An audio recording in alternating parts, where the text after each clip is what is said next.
This program provides education, not advice. Sponsors pay a fee for endorsements and interviews. See the truthayf.com disclosure page for details. This is where technology, innovation, and personal finance come together. This is the truth about your future with Rick Edelman.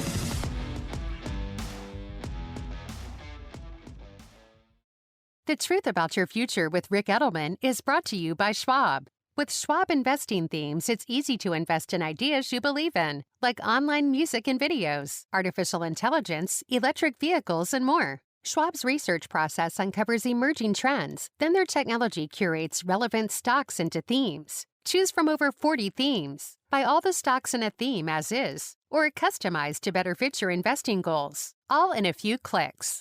Schwab Investing Themes is not intended to be investment advice or a recommendation of any stock or investment strategy. Learn more at schwab.com/thematic investing. It's Wednesday, October 30th. 34 topics in 19 podcasts we've been presenting all this month, and today we're at our final one. Today, the Vice President. I've received a few emails from folks regarding the selection of VP, and let me share them with you. There are only 4. First, from Ken. If one of the VPs had to take over as president, I can't imagine a President Walz, but I can imagine a President Vance. Here's the email I received from Mark.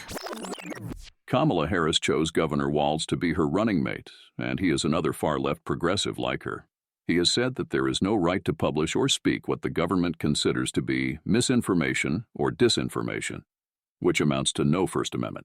He delayed taking action to stop the rioting, looting, and burning of buildings in Minneapolis during the George Floyd riots. Anthony from Florida wrote to me. Walz is a proven progressive leftist. He was chosen by Harris because he represents her same values. And finally, here's from Martha. She's in Ann Arbor, Michigan. Vance as next in line should something happen to Trump? That's even scarier than Trump. So what I'm discovering is that the overall attitude about Tim Walz and J.D. Vance mirrors pretty closely the viewpoints people have about Kamala Harris and Donald Trump, which I guess is no surprise. I want to share with you my take on the VP elections, and this transcends a little bit what some folks have been focusing on. I take this a little personally because I'm an author, as you know, written 13 books. I'm a New York Times #1 bestseller. I've got a big problem with plagiarism. And along the same lines, I've got a big problem with embellishment, which I think is, plagiarism is the ultimate embellishment. Making claims about yourself that just aren't true so that people can think highly of you. In fact, embellishment's really a euphemism. A more accurate word is liar. And Tim Walz has demonstrated that he's a liar. Worse, he's a repetitive liar. It's one thing to lie. It's worse when you persist in repeating the lie. And it gets even worse still when you lie about many things. And worst of all, when you refuse to admit that you've been lying. This is a really significant character flaw. Tim Walz lied when he said he served in combat. He lied when he said he was in Tiananmen Square during the protests in 1989. He lied when he said his daughter was conceived through IVF. And when he was challenged on each of these lies, he said he misspoke. And then he made the same lying assertions he'd made before. He's tried to just dismiss all this. At one point, he said he didn't want to get caught up in the rhetoric. Another time, he called himself a knucklehead. Do we really want to have, as vice president, potentially president, someone who admits they're a knucklehead? But as annoying as all that is, as frankly astonishing at the immaturity of all that is, frankly, given all the lies that Donald Trump has told, it's hard to just write Tim Walz off. So we need to look at his record, get past this, and look at his record and also, of course, that of J.D. Vance. And with both of them, you get what you get with Trump and Harris. Walz is a far left-wing progressive. He's even more liberal than Kamala is. He supports workers, not business. For example, he signed a law giving workers 90% of their pay for 12 weeks when they have a baby or to care for a sick family member, plus an additional 12 weeks off if they themselves have a serious illness. Walz also supports abortion and LGBTQ rights. He signed a bill into law that gives free breakfast and lunch for all school students, regardless of their family income. He also gives free college tuition and fees for households earning less than $80,000 a year. He gives every household $1,750 for every child under 18 that they have, plus tax credits to households so they can pay for K-12 education expenses. He also gave up to $1,300 to retirees, students, workers, and middle-class families. He eliminated state taxes on Social Security for more than 3/4 of the retirees in the state of Minnesota, and he allowed undocumented immigrants to get a driver's license as well as state-paid health insurance and free college tuition.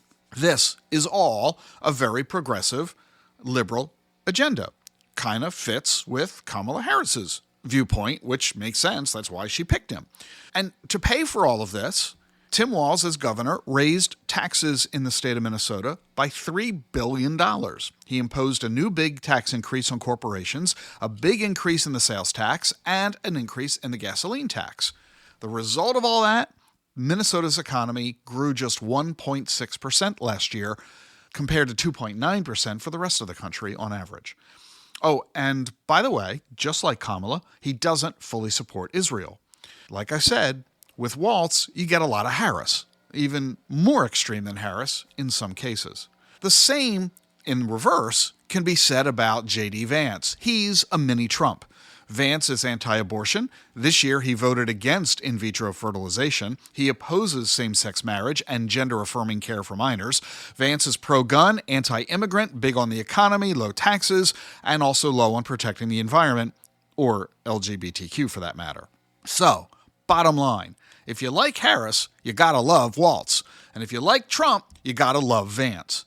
Personally, as much as I don't like either Harris or Trump, I therefore don't really love Vance or Walz.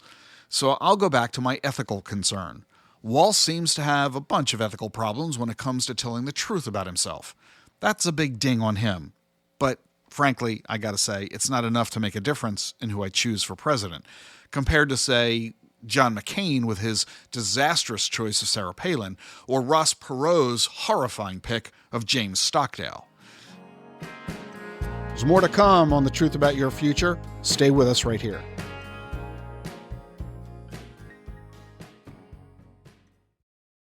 How should you think about Bitcoin?